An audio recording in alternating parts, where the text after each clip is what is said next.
بسم اللہ الرحمن الرحیم حامیم تنزیل الکتاب من اللہ العزیز الحکیم۔ کتاب کا نازل کرنا اللہ کی طرف سے ہے، وہ اللہ جو غالب ہے، حکمت والا ہے۔ ما خلقنا السماوات والارض وما بینہما الا بالحق۔ عقلی دلیل سنو، اللہ فرماتے ہیں ہم نے آسمانوں اور زمین کو اور جو کچھ ان کے درمیان میں ہے اور کسی مقصد کے لیے نہیں بنایا، الا بالحق، مگر اپنے حق اور اپنی قدرت کے اظہار کے لیے بنایا۔ وَأَجَلٍ مُّسَمًّى، اور یہ ایک مقررہ وقت تک کے لیے ہے، اس کے بعد ختم ہو جائے گا۔ وَالَّذِينَ كَفَرُوا، اور وہ لوگ جنہوں نے کفر کیا، عَمَّا أُنذِرُوا مُعْرِضُونَ، جس سے وہ ڈرائے جاتے ہیں اس سے وہ منہ موڑنے والے ہیں، اعراض کرنے والے ہیں، یعنی قرآن کریم کو سنتے ہی نہیں ہیں۔ قل، آپ فرما دیجئے، ارأیتم، مجھے یہ تو بتاؤ، ما تدعون من دون اللہ، جن کو تم پکارتے ہو اللہ کے علاوہ، ارونی، مجھے دکھاؤ نا، ماذا خلقوا من الارض، کون سی چیز انہوں نے پیدا کی ہے زمین سے، ام لہم شرک فی السماوات، یا ان کی کوئی حصے داری ہے آسمانوں میں۔ اللہ کریم کہتے ہیں یہ پوری کائنات تمہارے سامنے ہے، اس پوری کائنات میں جو کچھ تمہیں دکھائی دے رہا ہے سب کا پیدا کرنے والا کون ہے؟ اللہ کہتے ہیں کوئی چیز تو دکھاؤ نا جو کسی اور نے بنائی ہو۔ اتنے بڑے بڑے پہاڑ ہیں، کسی چھوٹے سے پتھر اور سنگریزے پر ہاتھ تو رکھو نا اور کہو کہ یہ پتھر نعوذ باللہ اللہ نے نہیں بنایا ہے، فلاں کسی اور ہستی نے بنایا ہے۔ یہ ریگستان کے ریگستان بھرے ہوئے ہیں، کوئی ایک ذرہ تو دکھاؤ نا جس کا خالق اللہ کے علاوہ کوئی اور ہو، پتا کوئی دکھاؤ جس اللہ کے علاوہ کسی اور نے بنایا ہو۔ اللہ فرماتے ہیں ارونی، دکھاؤ تو صحیح نا، ماذا خلقوا من الارض، کیا پیدا کیا انہوں نے زمین میں، ام لہم شرک فی السماوات، یا ان کی کوئی حصے داری آسمانوں میں ہے، کوئی ستارہ بنایا ہو، کوئی آسمان کا ٹکڑا بنایا ہو، یا کسی فرشتے کے وہ خالق ہو، کسی چیز کو انہوں نے بنایا ہے تو پیش کرو نا، کوئی چیز تو دکھاؤ نا۔ ایتونی بکتاب من قبل ھذا، لے آؤ میرے پاس کوئی کتاب اس سے پہلے۔ اچھا، قرآن کریم پہ اگر تمہیں شک ہے اور تم قرآن کریم کو نہیں مانتے ہو تو پہلے بھی تو کتابیں گزری ہیں نا، تورات لے آؤ، انجیل لے آؤ، زبور لے آؤ، کوئی صحیفہ پہلے کا اٹھا کر کے لے آؤ، کسی میں کوئی بات لکھی ہو کہ اللہ کے علاوہ بھی کوئی خالق ہے۔ اللہ فرماتے ہیں کوئی پہلی کتاب لے آؤ، او اثارت من علم، یا علم کا کوئی نشان لے آؤ، کوئی اثر لے آؤ، کسی پہلے عالم کے کوئی بات لکھی ہوئی ہو کسی کتاب میں، وہ کتاب ہی پیش کرو جس میں کسی نے یہ لکھا ہو پر اللہ کے علاوہ بھی کوئی خالق ہے تو پیش کرو۔ گویا کہ اللہ یہ سمجھا رہے ہیں ساری آسمانی کتابیں کھنگال لو، سارے صحیفے دیکھ لو، حتیٰ کہ انسانوں کی لکھی ہوئی کتابیں بھی دیکھ لو، تمہیں کہیں نہیں ملے گا کہ کائنات کا خالق اللہ کے علاوہ کوئی اور ہے۔ جب ساری کائنات کی کسی کتاب میں یہ نہیں ملتا کہ اللہ کے علاوہ خالق کوئی نہیں ہے تو پھر یہ مان جاؤ عبادت کے لائق اور پکاروں کے لائق بھی صرف کون ہے؟ اللہ تعالیٰ چیلنج دیتے ہوئے کیا فرماتے ہیں، دوبارہ سنیے، ایتونی بکتاب من قبل ھذا، کوئی کتاب اس سے پہلے والی ہے تو وہ لے آؤ، او اثارت من علم، یا کوئی علم کا نشان تمہارے پاس ہے تو وہ لے آؤ، ان کنتم صادقین، اگر سچے ہو تو پیش کرو۔ لیکن کہیں کوئی پیش کرنے کی طاقت نہیں رکھتا کیونکہ ساری کائنات کا خالق صرف کون ہے؟ سورۃ النحل میں اللہ فرماتے ہیں نا ھذا خلق اللہ، کہ جو کچھ تمہیں دکھائی دے رہا ہے اس کا خالق تو اللہ ہے۔ فارونی ماذا خلق الذین من دونی، دکھاؤ نا اللہ کے علاوہ کسی نے کیا بنایا۔ اور سورۃ النحل میں اللہ فرماتے ہیں افمن یخلق کمن لا یخلق شیئا، او لوگو جس اللہ نے سب کچھ بنایا اور وہ جنہوں نے کچھ نہیں بنایا، یہ عبادت میں دونوں برابر کیسے ہو گئے کہ اللہ کا بھی سجدہ کر لیا جائے، خالق کا بھی کر لیا جائے اور مخلوق کا بھی کر لیا جائے؟ عقل کے ساتھ تو سوچو نا، یہ دونوں برابر باتیں کیسے ہو گئیں؟ خالق اور مخلوق میں فرق تم کیوں نہیں کرتے ہو؟ شاعر کہتا ہے خالق وہ نہیں جس سے بن سکتی نہیں ایک مکھی بھی، مکھی تو بنانا دور رہا، ایک بال بھی بدلا جا نہ سکا۔ اے خالق کل، اے مالک کل، اے عالم کل، اے قادر کل، رحمان ہے تو، سبحان ہے تو، کوئی تیری صفتیں پا نہ سکا۔ اللہ کریم فرماتے ہیں جب کوئی میرے علاوہ خالق نہیں ہے، پھر بھی بعض لوگ مجھے چھوڑ کر غیروں کی پکارے کرتے ہیں، مخلوق کے سجدے کرتے ہیں، ان کو مشکل کشا سمجھ کے ان کے آگے ہاتھ پھیلاتے ہیں۔ تو اللہ فرماتے ہیں پھر سنو فتویٰ وَمَنْ أَضَلُّ مِمَّن يَدْعُو مِن دُونِ اللَّهِ، اس سے بڑا گمراہ اور کون ہو سکتا ہے جو پکارے اللہ کے علاوہ ان کو، مَن لَا يَسْتَجِيبُ لَهُ إِلَى يَوْمِ الْقِيَامَةِ، جو قیامت تک کے لیے اس کی پکار کو قبول نہیں کر سکتے۔ ساری زندگی پکارتا رہے، ساری زندگی فریاد کرتا رہے، غیر اللہ کے آگے ہاتھ پھیلاتا رہے، قیامت آ جائے گی وہ تیری ایک پکار کو بھی قبول نہیں کرتے۔ یا اللہ کیوں قبول نہیں کرتے؟ اللہ کہتے ہیں وَهُمْ عَن دُعَائِهِمْ غَافِلُونَ، قبول کرنا تو دور کی بات ہے، وہ تو ان کی پکاروں سے غافل ہیں۔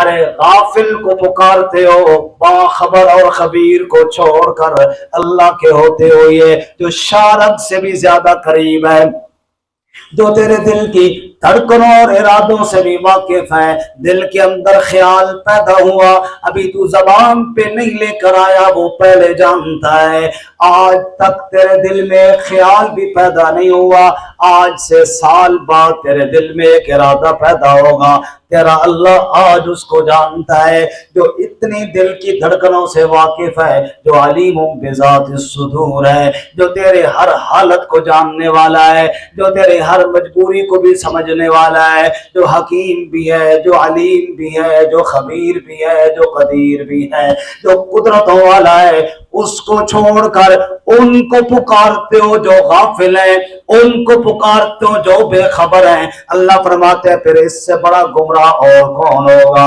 میرے ہوتے ہوئے، علیم بذات الصدور کے ہوتے ہوئے بے خبروں کو پکارنے والوں۔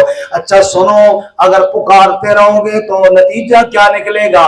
ایک دن قیامت کا آنے والا ہے، وَإِذَا حُشِرَ النَّاسُ كَانُوا لَهُمْ أَعْدَاءً وَكَانُوا بِعِبَادَتِهِمْ كَافِرِينَ۔ وَإِذَا حُشِرَ النَّاسُ، جب سارے لوگ اکٹھے کیے جائیں گے محشر کے میدان کے اندر، جب سب کو جمع کیا جائے گا، قالوا لهم اعداء، وہ ان کے دشمن بن جائیں گے۔ آج جن کو مدد کے لیے پکارتے ہیں مشکل کشا سمجھ کر، آج جن کے آگے ہاتھ پھیلاتے ہیں حاجت روا سمجھ کر، وہی ان کے مخالف ہو جائیں گے، وہ ان کے ساتھ دشمنی کریں گے اور رب کے سامنے کہیں گے یا اللہ ہم نے تو ان کو نہیں کہا تھا، اگر یہ کرتے رہے تو بے شک تیرے بندے ہیں، ڈال ان کو جہنم میں، ہمیں نہ پوچھ کے انہوں نے کیوں کیا تھا۔ اللہ فرماتے ہیں جن جن کے اوپر تم نے امیدیں لگائی ہیں کانوا لہم اعداء، وہ سب دشمن بن جائیں گے، وَقَالُوا بِعِبَادَتِهِمْ كَافِرِينَ، اور وہ ان کی عبادت اور پکار کے منکر بن جائیں گے، کہیں گے یا اللہ ہمیں تو پتہ کوئی نہیں ہے۔ 11ویں پارے سورہ یونس میں اللہ تعالیٰ فرماتے ہیں قیامت کا دن ہوگا، اللہ کریم پوچھیں گے اور وہ اللہ کے نیک بندوں سے اللہ تعالیٰ سوال کریں گے، اچھا یہ تمہاری پکار کرتے تھے؟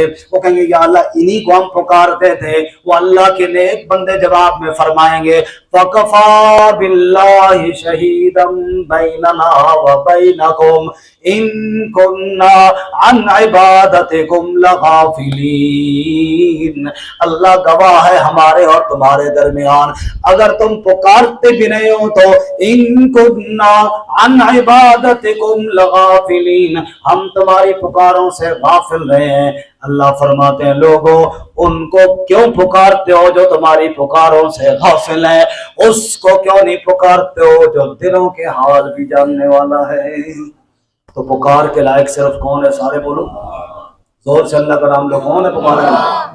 وہی ذات واحد عبادت کے لائق، زباں اور دل کی شہادت کے لائق، اسی کے ہیں فرما اطاعت کے لائق، اسی کی ہے سرکار خدمت کے لائق۔ لگاؤ تو لو اپنی اس سے لگاؤ، جھکاؤ تو سر اس کے آگے جھکاؤ۔ اللہ فرماتے ہیں قیامت والے دن جن کو پکارتے ہو وہ کہیں گے ہمیں تو پتہ ہی کوئی نہیں، وہ منکر ہو جائیں گے۔ اچھا لوگوں کی حالت کیا ہے جب میرا قرآن پڑھ کے سنایا جاتا ہے؟ چاہیے تو یہ کہ بات مان لیں، اگر اپنے عقیدے میں یا خیال میں کوئی غلط بات ہے تو قرآن کی روشنی میں ٹھیک کر لیں، لیکن ٹھیک کرنے کی بجائے اللہ فرماتے ہیں لوگوں کی حالت یہ ہے وَإِذَا تُتْلَى عَلَيْهِمْ آيَاتُنَا بَيِّنَاتٍ، اور جب پڑھی جاتی ہیں ان پر ہماری واضح آیتیں، قَالَ الَّذِينَ كَفَرُوا لِلْحَقِّ لَمَّا جَاءَهُمْ، تو کافر حق کے لیے کہتے ہیں جب حق ان کے پاس آتا ہے تو کہتے ہیں ھذا سحر مبین، نعوذ باللہ یہ تو کھلا جادو ہے۔ میرے محمد صلی اللہ علیہ وسلم کو جادوگر کہتے ہیں اور قرآن کو جادو والا کلام کہتے ہیں، نعوذ باللہ۔ ام یقولون افترا، وہ کیا کہتے ہیں کہ آپ صلی اللہ علیہ وسلم نے گھڑ لیا ہے۔ قل، جواب دے میرے محبوب ایسے لوگوں کو اور کہہ دے ان سے ان افتریتہ، اگر بالفرض میں نے گھڑ بھی لیا ہے، فلا تملکون لی من اللہ شیئا، پس تم میرے مالک نہیں ہو اللہ کے عذاب سے کسی شے کے بھی۔ اگر میں نے نعوذ باللہ اپنی طرف سے قرآن گھڑا ہے تو پھر جب اللہ کی پکڑ آئے گی تو تم مجھے نہیں بچا پاؤ گے نا۔ هو عالم بما تفیضون فی، وہ خوب جانتا ہے جن باتوں میں تم مصروف اور مشغول ہو رہے ہو۔ تم قرآن کو جادو کا کلام کہتے ہو، اللہ کے نبی کو نعوذ باللہ جادوگر کہتے ہو، اللہ بے خبر نہیں ہے، وہ دیکھ رہا ہے ان ساری باتوں کو۔ کفا بھی شہیدًا بینی و بینکم، کافی ہے وہ میرا اللہ گواہی دینے والا میرے اور تمہارے درمیان۔ تم مجھے رسول مانو یا نہ مانو، میرا رب گواہی دے کے کہتا ہے محمد میرا سچا رسول ہے۔ وہ قرآن میں گواہیاں دیتا ہے قسمیں کھا کے اور کہتا ہے یاسین والقرآن الحکیم انک لمن المرسلین، وہ قسمیں کھا کر کہتا ہے تو میرا سچا رسول ہے۔ میرا نبی گلیوں کے اندر چلتا ہے، وہ قسمیں کھا کے کہتا ہے لا اقسم بہذا البلد وانت حل بہذا البلد، جن گلیوں میں میرے معبود کے قدم لگ رہے ہیں میں اللہ ان گلیوں کی قسمیں کھاتا ہوں۔ اور کبھی وہ یوں قسم کھا کے کہتا ہے لامروں کا انہم لفی سکرتہم یامہون، اے میرے معبود تیری عمر اور زندگی کی قسم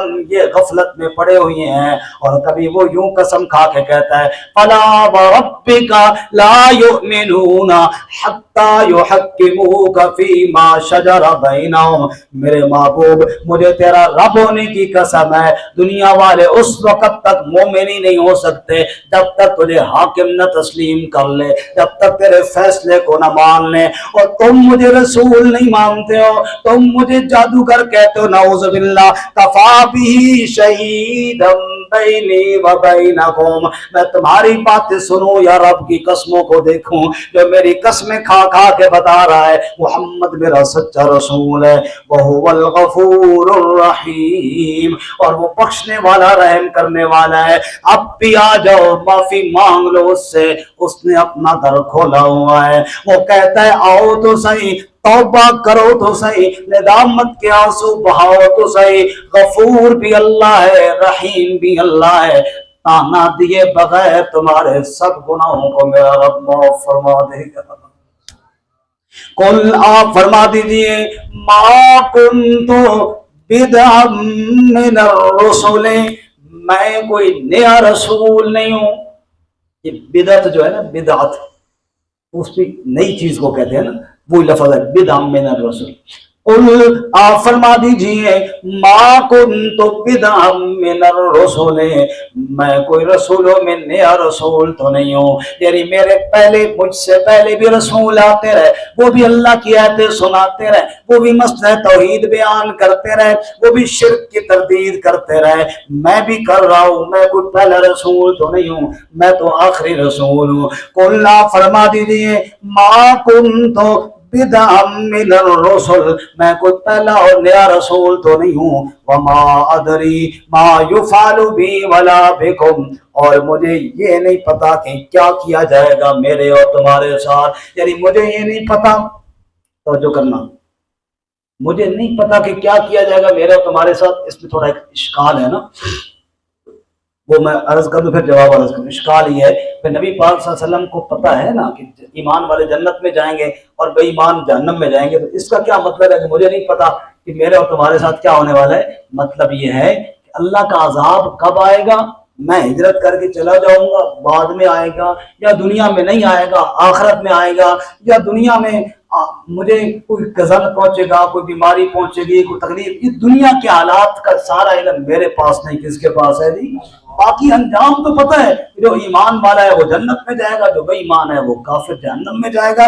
اس لیے فرمایا وما ادری ما یفعل بی ولا بکم, مجھے نہیں پتا کہ کیا ہونے والا ہے میرے اور نہ تمہارے ساتھ. ان اتبع الا ما یوحى الی, میں اور کسی چیز کی اتباع نہیں کرتا, میں تو اسی کی اتباع کرتا ہوں جو میری جانب وحی کی جاتی ہے. میں اپنی مرضی سے نہیں بولتا, اللہ کی وحی سے بولتا ہوں. دوسرے مقام پہ اللہ فرماتے ہیں ما ینطق عن الہوی ان هو الا وحی یوحی, اے لوگوں, میرا محبوب اپنی خواہش سے نہیں بولتا, جب بھی بولتا ہے اس کے منہ سے وحی کے پھول جھڑتے ہیں, یہ میری وحی سے کلام کرتا ہے. اور فارسی کا شاعر کہتا ہے مصطفیٰ نہ گفتے تا نہ گفتے جبریل, جبریلش ہم نہ گفتے تا نہ گفتے کردگار.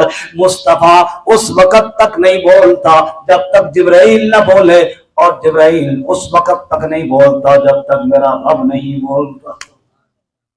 اس نے فرمایا ان اتبع الا ما یوحى الی, میں وحی کی اتباع کرتا ہوں. وما انا الا نذیر مبین, اور میں کچھ نہیں مگر واضح طور پر ڈرانے والا ہوں.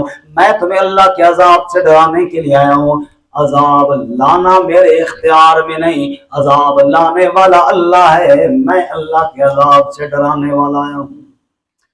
اللہ تعالیٰ ہمیں سمجھنے کی توفیق عطا فرمائے. قل, آپ فرما دیجیے, ارائیتم, یہ سارے ان منکرین کو سمجھانے کے انداز ہیں. مثلا پہلے فرمایا نا, آپ نے یہ فرما دی میں کوئی نیا رسول ہوں, آپ یہ فرما دیجیے میں اپنی مرضی سے تھوڑا بولتا ہوں, میں تو اللہ کی وحی سے بولتا ہوں. اور ایک اور بات بھی انہیں سمجھائی اور فرمائیے ارائیتم, مجھے یہ بتاؤ, ان کان من عند اللہ, اگر یہ قرآن اللہ کی طرف سے ہوا. تم تو کہہ دیتے نا جادو کا کلام ہے. ایک منٹ کے لیے یار ضد کو چھوڑ کر سوچو تو صحیح, سوچنے میں تو کوئی حرج نہیں ہے نا. اگر یہ اللہ کی طرف سے ہے اور تم کفر کر رہے ہو تو پھر تمہارا انجام کیا ہوگا؟ سوچ تو لو. تم بغیر سوچے سمجھے ہی جناب انکار کیے جا رہے ہو۔ ہمارے ایک پنجابی کی مثال ہے کہ کرنے ہاتھ نہ لایا کتے پیچھے ناس پہ۔ کسی آدمی کو کسی نے کہا تھا نا کہ تیرا کان جو ہے کتا اٹھا کے چلا گیا، وہ کتے کے پیچھے دوڑ گیا، بھاگ بھاگ بھاگ بھاگ کے تھک گیا، کتا کام ملنے دیتا تھا، آخر کہتا وہ کان تو ادھر ہی ہے یار، پہلے کان چیک کر لیتا نا، تھوڑا کان کو ہاتھ تو لگاؤ پھر دوڑو، تم پہلے ہی انکار کر رہے ہو، ایک منٹ کے لیے سوچو تو صحیح، کیا پتا یہ قرآن کس کا کلام ہو، غور تو کرو، غور کرنے میں تو حرج کوئی نہیں۔ قل آپ فرما دیجیے ارائیتم مجھے یہ تو بتاؤ نا ان کان من عند اللہ اگر یہ قرآن اللہ کی طرف سے ہے وَكَفَرْتُمْ بِهِ اور تم نے اس کے ساتھ کفر کر دیا ہے انکار کر دیا ہے، اور اگلی بات بھی سنو وَشَهِدَ شَاهِدٌ مِّن بَنِي إِسْرَائِيلَ اور گواہی دینے والے نے بنی اسرائیل میں سے علی مثلہ اس کے مثل پر فآمن واستکبرتم پس وہ ایمان لایا اور تم نے تکبر کیا۔ اس آیت کو ذرا سمجھیے، قرآن کریم اللہ کی طرف سے وشہد شاہد من بنی اسرائیل علی مثلہ اور بنی اسرائیل میں سے گواہی دینے والے نے گواہی دی ہے علی مثلہ بالکل اسی طرح جس طرح قرآن بات کر رہا ہے، اسی کے برابر اسی کی مثل۔ اس سے کیا مراد ہے؟ مفسرین کے مختلف اقوال ہیں، ان میں سے ایک قول یہ ہے اس سے مراد حضرت عبداللہ بن سلام ہے رضی اللہ تعالی عنہ۔ یہ یہودیوں کے بڑے عالم تھے، بنی اسرائیل کے عالم تھے، اور انہوں نے تورات کو پڑھا اور نبی صلی اللہ علیہ وسلم کی صفتیں تورات میں پڑھی تو میرے نبی پر ایمان لے آئے۔ سبحان اللہ کہے تو جن کو بات سمجھ نہ سارے نہ جن کو سمجھ آئی وہ کہ دو چار بندے سمجھ باقی خاموش ہو گئے، باقی سمجھ نہیں آئی، اب جن کو سمجھ آئی ہے وہ کہیں سبحان اللہ۔ سمجھ بات سمجھی ہوئی ہے، صرف بولتے نہیں، تھوڑا تھوڑا بولا کرے نا جی، دھکے کے بغیر بھی، ورنہ بندہ روانگی میں چلتا جائے بیچ میں آپ کو جب روانگی میں چلتا جاتا ہے اور آپ بالکل سر نیچے کر لیتے ہیں پھر منع کہتا تھوڑا سا گڈی سائڈ سے لا کے پہلے انہوں نے دھکا لا رہی۔ اچھا جی، تو گواہی دینے والوں میں ایک نام کس کا ہے؟ حضرت عبداللہ بن سلام رضی اللہ تعالی عنہ، ان کا نام ہے کہ وہ یہودیوں کے عالم تھے اور ان کے بڑے معتبر عالم تھے، لیکن آپ صلی اللہ علیہ وسلم پر ایمان لائے، اور ایمان لانے کا ان کا قصہ بھی بڑا زبردست ہے، اگر آپ جاگ رہے ہیں تو میں سنا دوں گا۔ یہ تورات میں پڑھی نا آپ کی صفت ایمان تو لے آئے، لیکن نبی صلی اللہ علیہ وسلم کے پاس آ کر کہنے کہ یا رسول اللہ جو میری قوم ہے نا یہودی، یہ بڑی خطرناک قوم ہے، انہیں جب یہ پتہ چلے گا نا کہ میں ایمان لے آیا ہوں تو انہوں نے میرے اوپر الزام لگانے ہیں، تہمتیں لگانی ہیں۔ کیوں؟ لوگوں کی عادت ہوتی ہے کسی کو بدنام کرنے کے لیے بڑی بڑی تہمتیں لگا دیتے ہیں، اللہ تعالیٰ اس سے ہماری حفاظت فرمائے۔ تو انہیں میرے اوپر تہمتیں لگانی ہیں، الزامات لگانے ہیں، اس لیے ابھی ان کو پتہ نہیں ہے کہ میں ایمان لے آیا ہوں، تو یا رسول اللہ اس سے پہلے کو میرے اوپر تہمتیں الزامات لگائیں، آپ میرے بارے میں ان سے پوچھیں کہ وہ کیسا بندہ ہے، چونکہ ابھی تو ان کو پتہ نہیں ہے کہ میں ایمان لایا ہوں، ابھی ظاہر ہے وہ میرے اوپر کوئی ایسی بات نہیں کریں گے، یہ بات آپ ریکارڈ رکھنا گواہی کے طور پہ۔ حضور نے فرمایا ٹھیک ہے۔ عبداللہ بن سلام اندر تشریف فرما ہوئے، آپ صلی اللہ علیہ وسلم نے یہودیوں کو بلایا اور بلا کر کے ان سے پوچھا بھئی عبداللہ بن سلام کے بارے میں کیا خیال ہے، وہ کیسا بندہ ہے؟ انہوں نے کہا جی عبداللہ بن سلام سبحان اللہ وہ تو ہمارے بڑے عالم ہیں جی، ہم تو بادشاہ ان کی اتنی عزت کرتے ہیں کہ وہ تو تورات کے وارث ہیں اور ان جیسا عالم کوئی نہیں، ان جیسا سمجھدار کوئی نہیں، وغیرہ وغیرہ، بہت تعریفیں کی عبداللہ بن سلام کی۔ حضور نے فرمایا اگر عبداللہ بن سلام گواہی دے کہ میں اللہ کا سچا نبی ہوں تو پھر مان جاؤ گے؟ ان کا جی مان تو جائیں گے لیکن وہ کدھر گواہی دیتا ہے جی، سمجھ آئی؟ اگر وہ کہے تو ٹھیک ہے لیکن وہ نہیں کہتا۔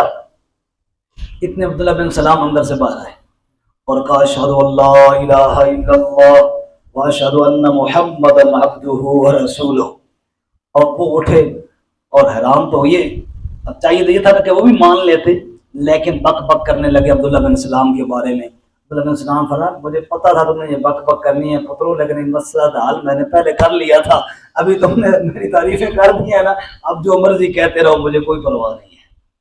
تو اللہ فرماتے ہیں وَشَهِدَ شَاهِدٌ مِّن بَنِي إِسْرَائِيلَ عَلَىٰ مِثْلِهِ فَآمَنَ وَاسْتَكْبَرْتُمْ، بنی اسرائیل کا گواہ آیا، اس نے گواہی دے دی اور تم نے تکبر کیا، تم اسی طرح ضد پہ ڈٹی ہوئی ہو، اور وہ آگے گواہی دے رہا ہے، توحید کی بھی گواہی دے رہا ہے اور میرے نبی کی رسالت کی بھی گواہی دے رہا ہے۔ سب کہو سبحان اللہ۔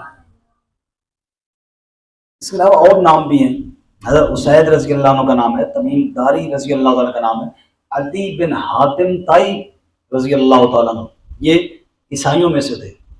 حاتم طائی جو تھا نا وہ سخی تو تھا لیکن عیسائی مسلک کا تھا، یہ ان کا بیٹا عدی بن حاتم طائی یہ مسلمان ہو کے صحابی رسول بنا رضی اللہ تعالی عنہ۔ تو عدی بن حاتم طائی وہ جناب آئے، ایمان لے آئے۔ اب اس وقت خالی ہے جی آپ۔ تو اللہ فرماتے ہیں بنی اسرائیل میں سے وہ آ کے ایمان لے آئے اور گواہی دے رہے ہیں میرے نبی کی نبوت اور رسالت کی، اور نادانوں تم اسی طرح ضد پر ڈٹے ہوئی ہو، نہیں ہم نہیں مانتے جی، جادوگر ہے جی، معاذ اللہ قرآن جادو کا کلام ہے۔ کچھ عقل کے ساتھ سوچو بھی صحیح، اتنے بڑے بڑے علماء مان گئے ہیں تو تمہیں بھی سمجھنا آنا چاہیے کہ قرآن کسی انسان کا کلام نہیں، یہ کس کا کلام ہے جی؟ دوبارہ یہ سنو، اب انشاءاللہ یہ مفہوم سارا سمجھ میں آئے گا۔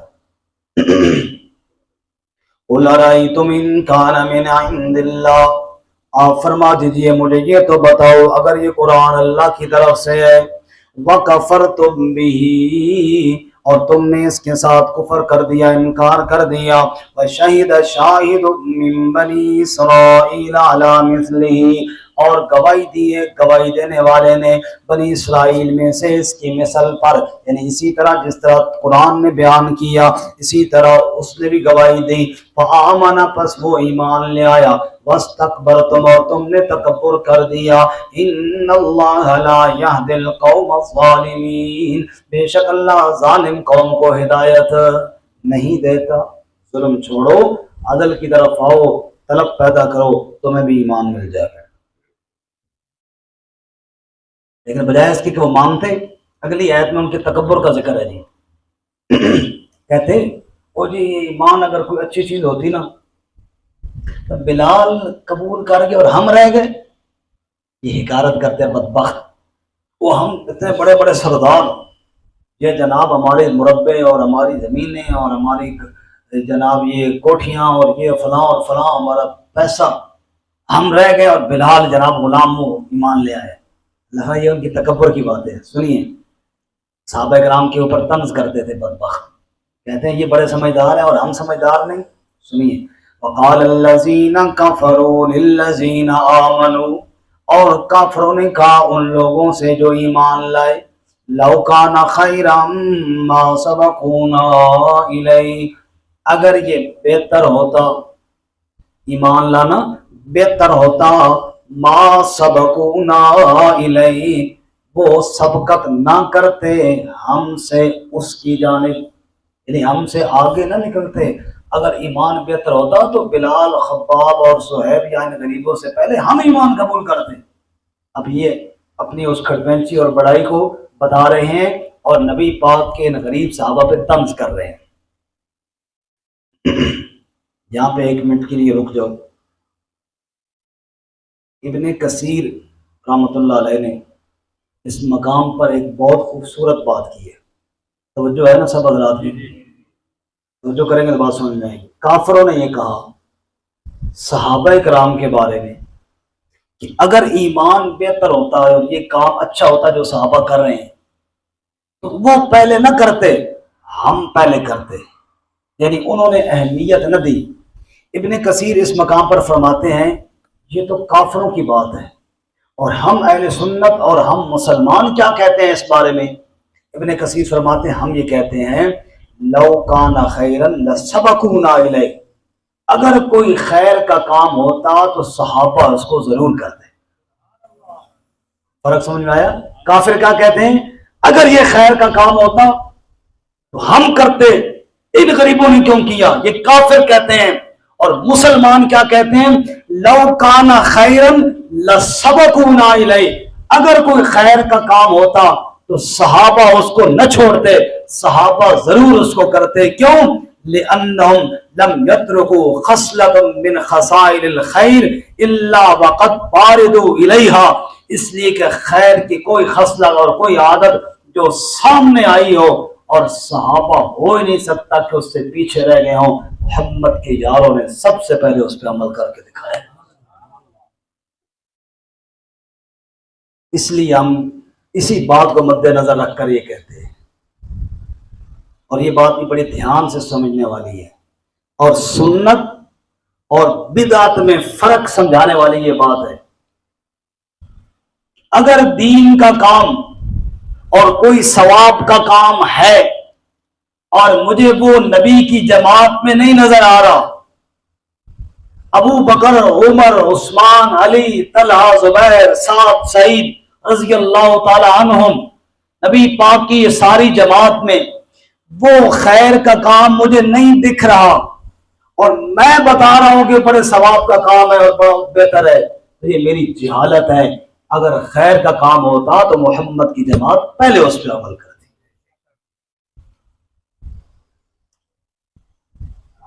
ہم ہیں اہل سنت والجماعت۔ بولو کیا ہے جی؟ ایک فرق میں آپ کو سمجھاؤں سنت میں۔ ایک لفظ ہے حدیث، کوئی ہمارے اہل حدیث بھائی بھی یہاں بیٹھے ہیں، یہ خفانوں تنقید کی بات نہیں، یہ بات سمجھانے کے لیے میں عرض کر رہا ہوں۔ اہل حدیث اور اہل سنت میں ایک چھوٹا سا فرق سمجھانے لگا ہوں۔ حدیث ہر اس چیز کو کہتے ہیں جو آپ صلی اللہ علیہ وسلم کا قول ہے، میرے نبی صلی اللہ علیہ وسلم کا فعل ہے، یا میرے نبی صلی اللہ علیہ وسلم کی تقریر ہے۔ تقریر کا مطلب یہ ہے کہ حضور کے سامنے ایک کام کسی نے کیا اور آپ نے منع نہیں کیا، برقرار رکھا، یہ تقریر ہو گئی، برقرار رکھ دیا آپ نے، یہ بھی حدیث ہے۔ یہ سب ہمارے سر آنکھوں پہ ہے، لیکن سنت جو ہے وہ صحابہ کے عمل سے ثابت ہوتی ہے۔ آپ کہیں گے وہ کیسے؟ اب میں ایک مثال دوں گا، چونکہ وقت نہیں ہے تقریر کا، یہ تو درس قرآن ہے، انشاءاللہ بات سمجھ میں آ جائے گی۔ حدیث پاک میں آتا ہے رسول اللہ صلی اللہ علیہ وسلم نماز پڑھ رہے ہیں، آپ صلی اللہ علیہ وسلم اپنی نواسی حضرت امامہ کو اٹھایا ہوا ہے، آپ صلی اللہ علیہ وسلم بچی کو اٹھا کے نماز پڑھ رہے ہیں، حضور صلی اللہ علیہ وسلم سجدے میں جاتے ہیں، بچی کو ساتھ بٹھا دیتے ہیں، اگلی رکعت کے لیے پھر اٹھتے ہیں، بچی کو پھر اٹھا لیتے ہیں۔ یہ حدیث میں موجود ہے، لیکن دیوبندی عالم ہو تب، بریلوی عالم ہو تب، اہل حدیث عالم ہو تب، کوئی بھی آپ کو یہ ترغیب نہیں دے گا بھائی نماز میں بچیوں کو اٹھایا کرو۔ کسی نے سنی ہے کہ کسی عالم نے کہا بھائی مسجد کی بچیاں لے کے آیا کرو، نماز میں اٹھایا کرو؟ بولو بھائی، کسی نے کہا ہے؟ آج کل منع کیا ہوگا چھوٹے بچوں کو لایا کرو، لیکن آج تک کسی عالم نے آپ کو یہ کہا نہیں ہوگا، ترغیب نہیں دی، کوئی حدیث میں آیا ہے بھائی نبی پاک نے اٹھائی ہے، تم بھی بچیوں کو لے کے آیا کرو، نماز میں اٹھایا کرو، اللہ کے نبی صلی اللہ علیہ وسلم نے جو اٹھائی ہے، کسی نے آج تک نہیں کہا، اور انشاءاللہ آئندہ بھی کوئی نہیں کہے گا۔ حالانکہ حدیث میں تو ہے، حالانکہ حدیث میں تو ہے، کیوں نہیں کہتے؟ اس لیے کہ حدیث میں تو ہے لیکن سنت نہیں ہے۔ اب آپ جا کے مولوی صاحب سے سوال کریں، مولوی صاحب حدیث میں ہے نبی پاک نے اٹھایا ہے، ہمیں آپ منع کرتے ہیں کہ یہ کام نہ کرو، سنت نہیں ہے، کیوں؟ مولوی صاحب آپ کو جواب میں بتائیں گے اگر یہ سنت ہوتی تو ابو بکر، عمر، عثمان، علی، نبی کے سارے صحابہ نبی کی اقتداء میں اسی طرح کرتے، نماز میں وہ بھی بچیوں کو اٹھاتے۔ اب جب ان میں سے کسی نے نہیں اٹھایا تو ہم کہیں گے یہ پیارے نبی صلی اللہ علیہ وسلم کی خصوصیت تھی، یہ سنت نہیں ہے۔ سنت ہوتی تو نبی کی جماعت وہ خیر کے کام میں ہم سے پیچھے کبھی نہ رہتی، وہ خیر کا کام سب سے پہلے کرتی۔ جب انہوں نے اس پہ عمل نہیں کیا، یہ دلیل ہے اس بات کی یہ عمل سنت، یہ عمل سنت بولو نا جی نہیں ہے۔ تو میں یہ عرض کر رہا ہوں، ابن کثیر رحمۃ اللہ علیہ اس بات میں اس آیت کے تحت فرماتے ہیں خیر کا کام ہو، نیکی کا کام ہو اور صحابہ کرام کی زندگی میں نہ ملتا ہو تو اس کو چھوڑ دو اور کہو یہ خیر کا کام نہیں ہے، کیونکہ یہ نبی پاک کی سنت نہیں ہے، سنت میرے نبی کی ہوتی اور نبی کے صحابہ نہ کرتے تو یہ ہو ہی نہیں سکتا۔ انہوں نے تو آگ کے انگاروں پر لیٹ کر بھی محبت مصطفیٰ کے نعرے لگائے ہیں۔ اس لیے دین کے کام یا ثواب کے اس کام کو جس کو میں نیکی سمجھ کے کر رہا ہوں اسے صحابہ کی زندگیوں میں دیکھنا ضروری ہے۔ اگر صحابہ کی زندگی میں مجھے نہیں ملتا نا تو ٹھیک ہے، کوئی کرتا ہے تو کرے، میں اپنے آپ کو اس سے ضرور بچاؤں گا کہ نہیں بھائی یہ خیر کا کام نہیں ہے۔ اس پہ سینکڑوں نہیں ہزاروں مثالیں موجود ہیں۔ مثال کے طور پہ آپ سارے بولیں ذرا محمد الرسول اللہ، ارے شعیب صاحب آپ بھی بولیں محمد رسول اللہ، کتنا بڑا ثواب کا کام ہے۔ لیکن اذان کے آخر میں کہو نا محمد رسول اللہ، کہو لا الہ الا اللہ محمد رسول اللہ کہو، پورا محلہ کٹھا ہو جائے گا۔ مول صاحب دماغ تو نہیں خراب ہوگا، آج نئی اذان کٹی نہیں یار، میں نے کوئی غلط بات تو نہیں کی ہے، نبی پاک کا نام لیا ہے، اور نبی پاک کا نام بھی نبی پاک کے طریقے سے ہٹ کر لوگا تو نہیں لینا، نبی پاک کا نام بھی نبی پاک کے طریقے کے مطابق لوگے تب بات بنے گی۔ درود شریف کے کتنے فضائل ہیں، میں مرغی ذبح کروں اور چھری آدمی اللہم صلی علی محمد وعلی آل محمد کما صلیت علی ابراہیم، او مولوی صاحب حرام کر چھوڑیا، او یار میں نے درود شریف ہی پڑھا ہے، یہاں نہیں پڑھنا تھا، یہاں بسم اللہ واللہ اکبر یا بسم اللہ اللہ اکبر پڑھنا تھا، تو نے یہ کیا کر دیا ہے؟ تو نبی پاک کے طریقے سے ہٹ کے نبی پاک کا نام بھی نہیں لینا، نبی پاک کے طریقے سے ہٹ کے نبی پاک پر درود بھی نہیں بھیجنا۔ وہی طریقہ اللہ کو پسند ہے جس پر میرے نبی کی مہر لگی ہوگی اور اس کی پہچان صحابہ کرام کے عمل سے ہوگی۔ ڈیلی کاغذ میں بناؤں چاہے کتنا ہی خوبصورت کیوں نہ ہو، جب تک حکومت کی مہر نہیں ہوگی وہ نہیں چلے گا، اور میرے عمل پر بھی سنت کی مہر نہیں ہوگی تو وہ نہیں چلے گا، اور سنت کی پہچان صحابہ کے عمل سے لگتی ہے جی۔ اس لیے صحابہ کرام کے عمل کو سامنے رکھنا ہماری مجبوری ہے جی۔ خیر، وقال الذين كفروا للذين آمنوا لو كان خيرا ما سبقونا إليه، کافروں نے کہا ایمان والوں سے اگر یہ خیر ہوتا تو وہ ہم سے آگے اس کی جانب نہ بڑھ کر کے جاتے۔ اللہ فرماتے وَإِذْ لَمْ يَهْتَدُوا بِهِ، جب وہ اس کے ساتھ ہدایت نہ لائے، فَسَيَقُولُونَ هَذَا إِفْكٌ قَدِيمٌ، ان قریب کہہ دیں گے نعوذ باللہ کہ یہ تو واضح جھوٹ ہے، پرانا جھوٹ چلا آ رہا ہے، گھڑی ہوئی بات ہے۔ اللہ فرماتے ہیں پرانی بات نہیں ہے، پہلے سے جھوٹ گھڑا ہوا نہیں ہے، نقلی دلیل سنو۔ وَمِن قَبْلِهِ کتاب موسیٰ، قرآن سے پہلے موسیٰ علیہ السلام کی کتاب بھی تو گزری ہے نا، امام و رحمہ، وہ پیشوا اور رحمت بن کے آئی تھی۔ وَهَذَا کتاب، اور یہ عظیم الشان کتاب مصدق اللسان عربیہ، تصدیق کرنے والی ہے، عربی زبان میں ہے، لِيُنذِرَ الَّذِينَ ظَلَمُوا، تاکہ ڈرائے ان لوگوں کو جنہوں نے ظلم کیا، وَبُشْرَىٰ لِلْمُحْسِنِينَ، اور خوشخبری ہے نیکی کرنے والوں کے لیے۔ اللہ ہمیں اس قرآن پہ عمل کی توفیق عطا فرمائے۔ بھئی قرآن پہ عمل ہوگا تو ماننا پڑے گا رب صرف کون ہے،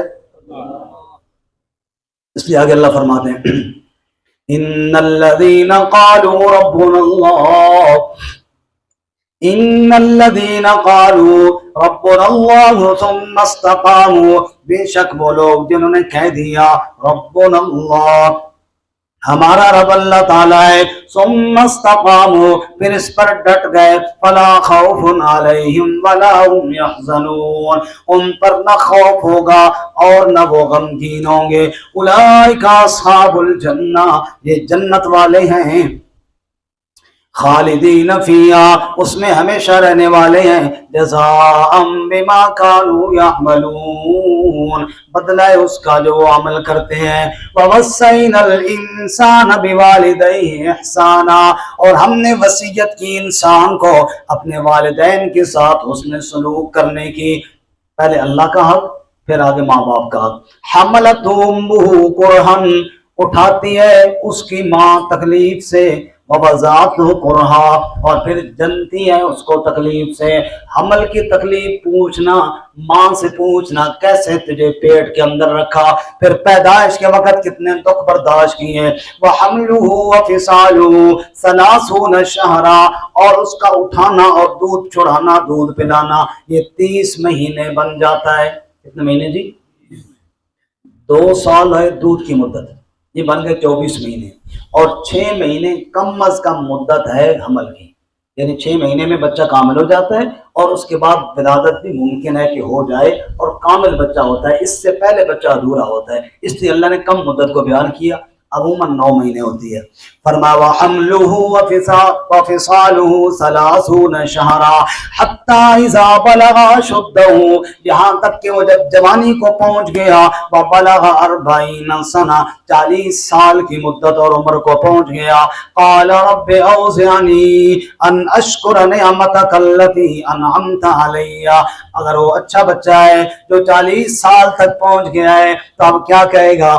رب اے میرے رب مجھے توفیق دے تاکہ میں تیری نعمتوں کا شکر ادا کر سکوں، التی انعمت علی، جو تو نے مجھ پر انعام کی، وعلی والدی، اور میرے والدین پر انعام کی، وان اعمل صالحا ترضاه، تاکہ میں نیک کام کروں جنہیں دیکھ کر تو پسند کر لے، واصلح لی فی ذریتی، اور اے اللہ میری اولاد میں بھی اصلاح فرما دے، انی تبت الیک، بے شک میں نے رجوع کیا تیری جانب، وانی من المسلمین، اور بے شک میں فرما برداروں میں سے ہوں، اولئک الذین، یہ وہ لوگ ہیں، نتقبل عنہم احسن ما عملوا، ہم قبول کر لیں گے ان سے ان کے اچھے اعمال، ونتجاوز عن سیئاتہم، اور ہم ان کی برائیوں سے درگزر کر دیں گے، فی اصحاب الجنہ، جنت والوں میں شامل ہو جائیں گے۔ اللہ بتا رہے ہیں تو 40 سال گزار دیے، آج 40 سال بعد بھی جس نے توبہ کی میں پھر بھی اس کو معاف کر دوں گا۔ وعد الصدق، یہ سچا وعدہ ہے، الذی کانوا یوعدون، جو وہ وعدہ دیے جاتے ہیں۔ ایک طرف تو یہ بچہ ہے جو ماں کے پیٹ سے آیا، 40 سال کی عمر تو گزار دی لیکن پھر اللہ کے سامنے توبہ کر لی، اللہ نے معاف کر لیا۔ دوسرا نافرمان بیٹا، والذی قال لوالدیہ، دوسرا وہ جس کو والدین نے کہا اف لک، والذی، اور دوسرا وہ قال لوالدیہ، جو اپنے والدین سے کہہ رہا ہے اف لکما، کہتا ہے افسوس ہے تمہارے لیے، یہ بیٹا کہہ رہا ہے ماں باپ کو، کیا کہہ رہے ہیں؟ افسوس ہے، اور خواہ مخواہ جناب تم مجھے سمجھانے لگ گئے ہو، لیکچر ہی نہیں ختم ہوتے ابو اور امی تیرے تو، اف لکما، افسوس ہے تمہارے اوپر، اتعداننی ان اخرج، کیا تم مجھے یہ بات سمجھاتے ہو کہ میں دوبارہ نکالا جاؤں گا؟ یہ وہ بے ایمان بیٹا ماں باپ کو کہہ رہے ہیں، ماں باپ ایمان والے ہیں، بیٹا کیا ہے؟ کافر ہے، قیامت کا منکر ہے، تم مجھے یہ کہتے ہو کہ میں دوبارہ نکالا جاؤں گا، وَقَدْ خَلَتِ الْقُرُونُ مِن قَبْلِي، اور پہلے کئی قومیں گزر گئی مجھ سے پہلے، آج تک کوئی قبروں سے نکلا کوئی نہیں، میں ہی سر نکالا جاؤں گا، اے خواہ مخواہ مجھے ڈراتے رہتے ہو امی اور ابو۔ وَهُمَا يَسْتَغِيثَانِ اللَّهَ، اور ماں اور باپ دونوں اللہ کے آگے فریادیں کر رہے ہوتے ہیں، اللہ تعالیٰ سب کی اولاد کو فرما بردار بنائے۔ جب اولاد نافرمان ہوتی ہے نا، اولاد کو تو شاید احساس نہیں ہوتا کہ ماں باپ کس اذیت اور دکھ میں گزر رہے ہیں، وہ تو اپنی دھن میں دھنے جا رہے ہوتے ہیں، اور ماں باپ کی حالت اللہ یہاں پہ بیان کرتے ہیں۔ وَهُمَا يَسْتَغِيثَانِ اللَّهَ، اور اس کی امی اور اس کا ابو وہ دونوں فریادیں کر رہے ہوتے ہیں اللہ کے آگے، وَيْلَكَ آمِنْ، اور اسے بھی کہتے ہیں وہ مان جا، ایمان لے آ، بھائی اگر لفظی مانے تیری بربادی ہو، اس طرح کہہ رہے ہیں مرے انشاءاللہ، یہ اس طرح بد دعا کا جملہ نہیں ہے لیکن یہ ویسے سمجھ کہہ رہے ہیں مرنے جو گیا مان لے، مرنے جو گیا گل مان لے، یعنی یہ وہ والا لفظ ہے۔ وَيْلَكَ آمِنْ، ادھر رب کے آگے اس کے لیے دعائیں کر رہے ہوتے ہیں، ادھر اسے سمجھا کے کہہ رہے ہوتے ہیں وہ ایمان لے آ، اور ان وعد اللہ حق، بے شک اللہ کا وعدہ سچا ہے. فیقول، وہ بد نصیب آگے کہتا ہے ما ھذا الا اساطیر الاولین، یہ اور کچھ نہیں ہے مگر کہانیاں ہیں پہلے لوگوں کی. ماں باپ اسے اللہ کی آیات کی طرف لانا چاہتے ہیں، وہ بد نصیب اپنی مستیوں میں مست ہو کر انکار کیے جا رہا ہے. نتیجہ کیا نکلے گا؟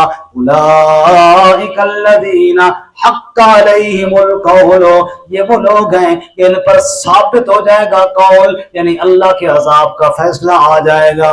فی امم قد خلت من قبلہم، یہ بھی انہی جماعتوں میں چلا جائے گا جو ان سے پہلے گزر گئی ہیں.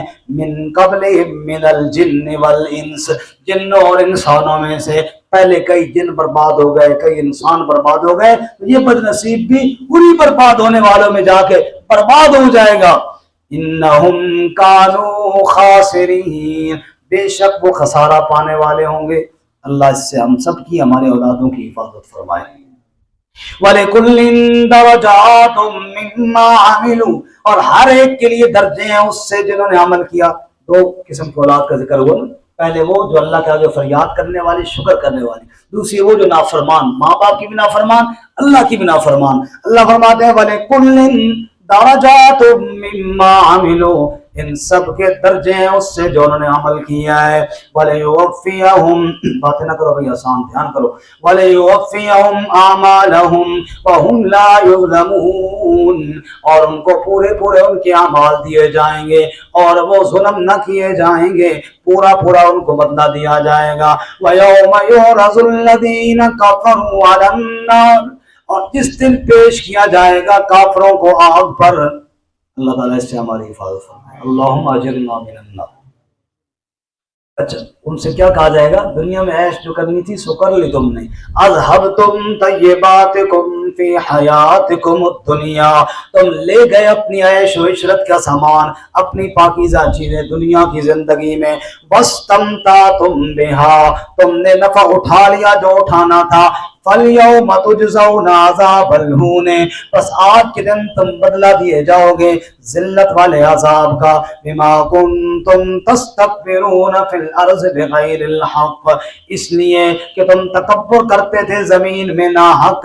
وَبِمَا كُنْتُمْ تَفْسُقُونَ، اور اس لیے بھی کہ تم فسق و فجور کے اندر مبتلا تھے.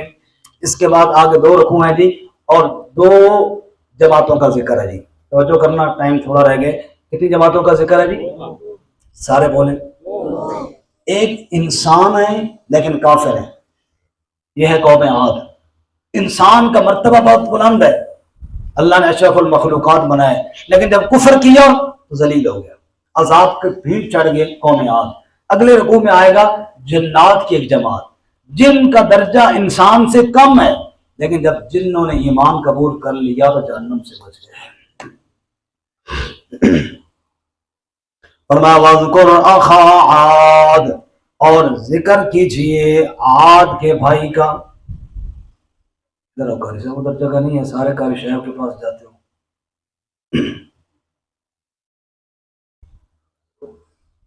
قاری صاحب کی طرف سارے لوگ جاتے ہیں، کی کر رہے ہیں؟ قاری صاحب کو شہر تو نہیں رکھے ہو، پتہ پیٹی لے ہو نال نہ لے کے دے رہے ہو جی. ہاں اتنی بھی مل جا سکتی ان شاء اللہ. ایسا کو انشاءاللہ تقسیم کر سکوں گا.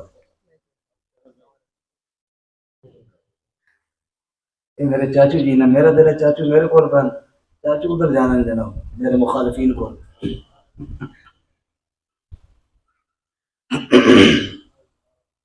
ادھر بھی چاشا ہے رام چرسی. اچھا جی توجہ کرنا جی. پہلا واقعہ قوم عاد کا جی. وَاذْكُرْ أَخَا عَادٍ، اور ذکر کر عاد کے بھائی کا. عاد قوم عاد ان کا کوئی بڑا تھا جس کے نام پہ پوری قوم کا نام آیا جی. ان کے بھائی کون تھے؟ حضرت ہود علیہ السلام. وَاذْكُرْ أَخَا عَادٍ، اور ذکر کر عاد کے بھائی کا. اِذْ أَنذَرَ قَوْمَهُ بِالْأَحْقَافِ، جب ڈرایا اس نے اپنی قوم کو ٹیلوں پر. ہمارے استاد حضرت مولانا بشیر احمد صاحب رحمۃ اللہ علیہ، میں ابھی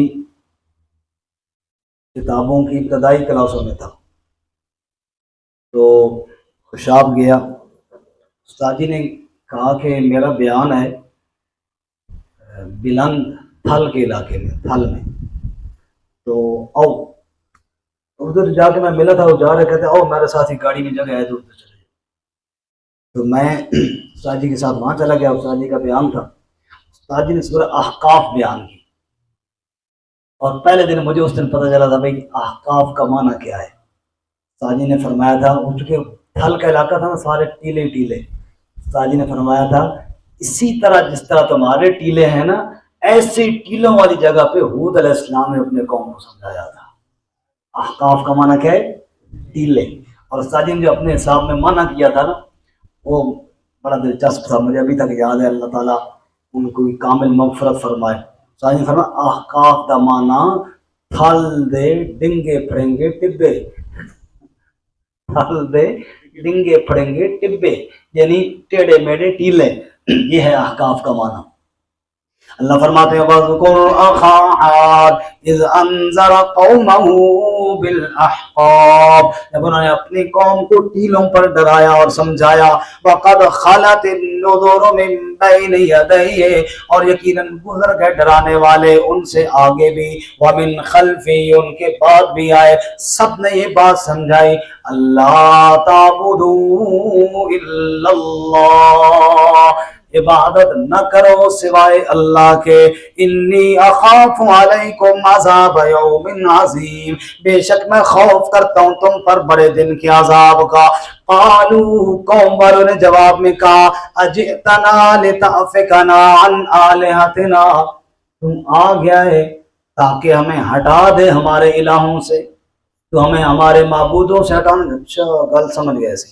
فاتنا بما تعدنا، لے آ وہ عذاب جس کا ہمیں وعدہ دیتا ہے یا جس سے ہمیں تو ڈراتا ہے. ان کنت من الصادقین، سچا ہے تو عذاب لے کر آ جا. قال، ہود علیہ السلام نے فرمایا انما العلم عند اللہ، بے شک عذاب کا علم کس کے پاس ہے. وَأُبَلِّغُكُم مَّا أُرْسِلْتُ بِهِ، اور میں تو پہنچاتا ہوں تمہیں وہ احکامات جن کے ساتھ میں بھیجا گیا ہوں. وَلَٰكِنِّي أَرَاكُمْ قَوْمًا تَجْهَلُونَ، اور لیکن میں تو تمہیں جاہل قوم سمجھتا ہوں. کتنے نادان جاہل ہو، اللہ سے عذاب مانگ رہے ہو. اچھا پھر کیا ہوا ایک دن؟ فَلَمَّا رَأَوْهُ عَارِضًا مُسْتَقْبِلَ أَوْدِيَتِهِمْ، پس جب دیکھا انہوں نے بادل کو اپنی وادیوں کے سامنے، ایک دن دیکھا بادل چمک رہا ہے مستقبل اودیتہم، ان کے کھیتوں کے سامنے. قالوا ھذا عارض ممطرنا، کہنے لگے یہ بادل آیا ہے بارش برسائے گا ہم پہ. ہود علیہ السلام کہنے لگے تو کہہ رہا تھا عذاب آئے گا، وہ دیکھ بارش آنے والی ہے. اللہ فرماتے ہیں بل ہوا مستعجلتم بھی، بلکہ یہ وہی عذاب تھا جسے وہ جلدی مانگ رہے تھے. ریح فیہا عذاب علیم، بڑی سخت ہوا تھی، اس میں دردناک عذاب چھپا ہوا تھا. تدمر کل شیء بامر ربها، ہلاک کر دیتی تھی ہر چیز کو اپنے رب کے حکم سے. فاصبحوا لا يرى الا مساکنهم، پس وہ یوں ہو گئے صبح کو نہیں دیکھے جاتے تھے کچھ الا مساکنهم، مگر ان کے گھر تو موجود تھے، گھر والے رات کو سارے تباہ ہو گئے تھے. کذالک نجزی القوم المجرمین، اسی طرح مجرم قوم کو جزا دیتے ہیں. یہ قصہ سنا کہ اللہ مکے والوں کو سمجھاتے ہیں وَلَقَدْ مَكَّنَّاهُمْ فِي مَاءٍ مَكَّنَّاكُمْ فِيهِ، یقیناً ہم نے ان کو بڑا مضبوط ٹھکانہ دیا تھا جو تمہیں ہم نے ایسا ٹھکانہ نہیں دیا. وَجَعَلْنَا لَهُمْ سَمْعًا وَأَبْصَارًا وَأَفْئِدَةً، ہم نے ان کے کان بنائے تھے، آنکھیں اور دل بنائے تھے، یعنی وہ کوئی لولے لنگڑے اور معذور نہیں تھے، وہ بھی ٹھیک ٹھاک تھے. لیکن فما اغنا عنہم سمعہم، نہ کام آئے ان سے ان کے کان، ولا ابصارہم، نہ ان کی آنکھیں کام آئیں، ولا افئدتہم، نہ ان کے دل کام آئے، من شیء، کچھ بھی کام نہ آئے.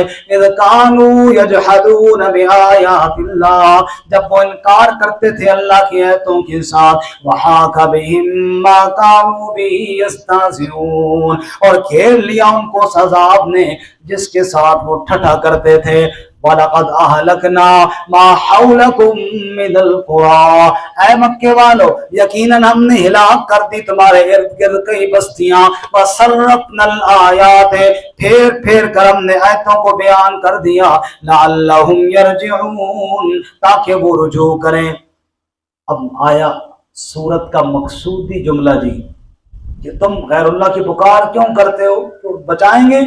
اللہ فرماتے سنو فَلَوْلَا نَصَرَهُمُ الَّذِينَ اتَّخَذُوا مِن دُونِ اللَّهِ قُرْبَانًا آلِهَةً، بس کیوں نہیں ان کی مدد کی، انہوں نے کیوں نہیں ان کافروں کی مدد کی ان معبودوں نے جن کو انہوں نے اللہ کے علاوہ قربت والے الہ بنا رکھا تھا، یہ ہمیں اللہ کے قریب کر دیتے ہیں، اللہ کے عذاب سے بچا لیتے ہیں، کیوں نہیں کسی نے مدد کی؟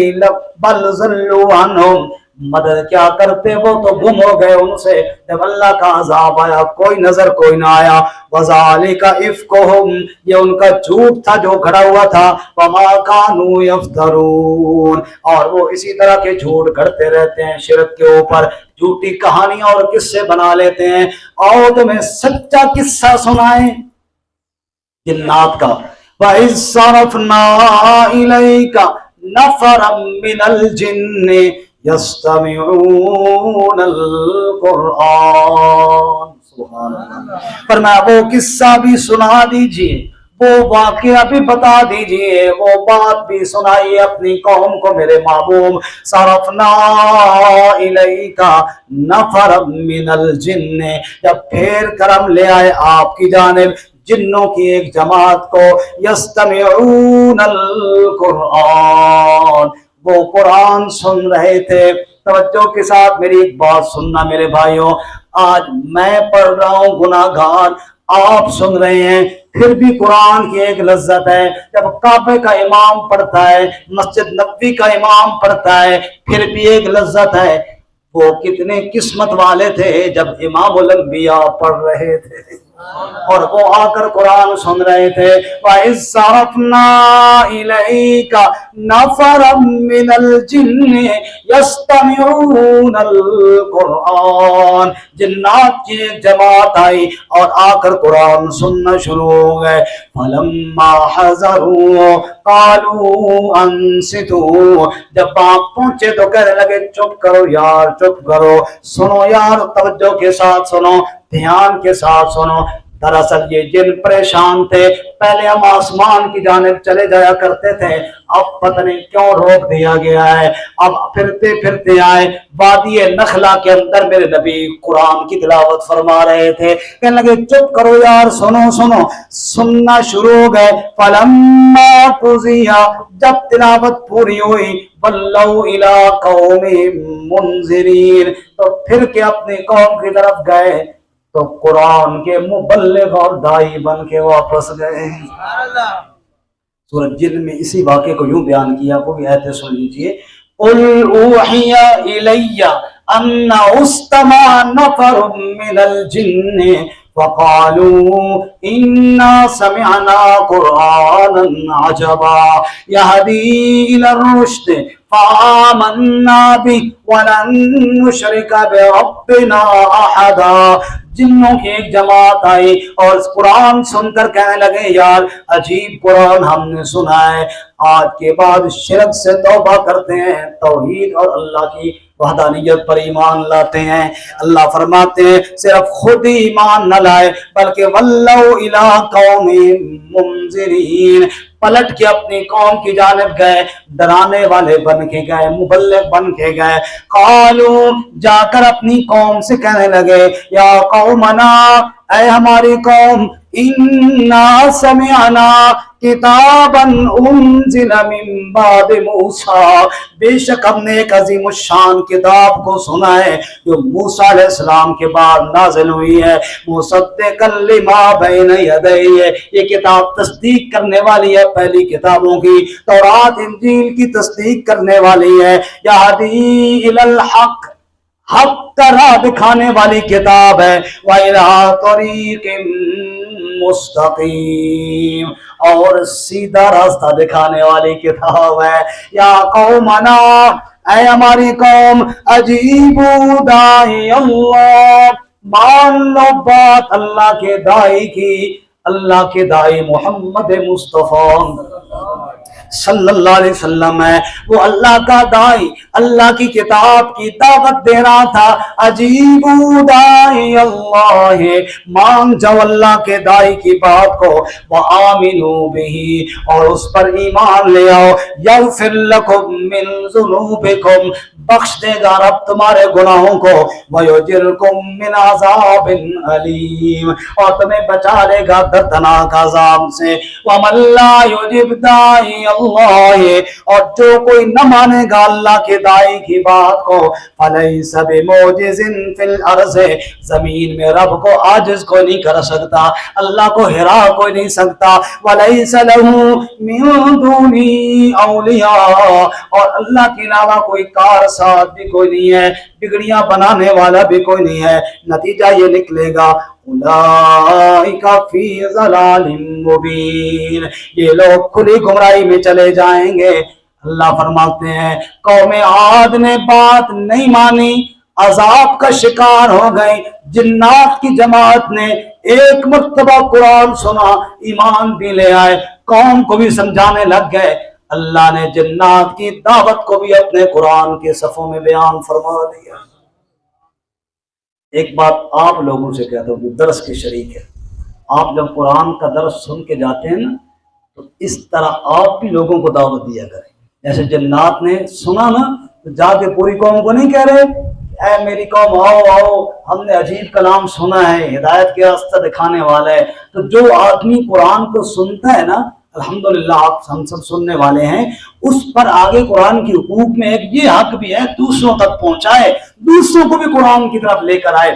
اگر ہمارے کہنے سے ایک بندہ بھی آ گیا تو ہمارے لیے تو نجات کے لیے کافی ہے نا۔ آج نیت کریں ہر بندہ اگلے درس میں کم از کم ایک دو بندے ساتھ لائے گا انشاءاللہ۔ اولم یروا، کیا دیکھا نہیں انہوں نے، اللہ تعالیٰ کی دلیل دیتے ہیں، دیکھا نہیں ان اللہ الذی خلق السماوات والارض، بے شک اللہ ہی کی وہ ذات ہے جس نے پیدا کیا آسمانوں کو اور زمین کو، ولم یعی بخلقہن، اور تھکا نہیں ہے ان کو پیدا کرنے کے ساتھ، بقادر، اللہ قادر ہے، قدرت والا ہے، علی ان یحیی الموتى، اس بات پر بھی قادر ہے کہ مردوں کو زندہ کرے، جو پہلے پیدا کر سکتا ہے وہ پھر بھی پیدا کرنے پر قادر ہے۔ بلا، جی ہاں، کیوں نہیں قادر؟ سب بولو بے شک وہ قادر ہے۔ اللہ کہتے ہیں جی ہاں، انہو علی کل شیء قدیر، بے شک وہ ہر چیز پر قدرت رکھنے والا ہے۔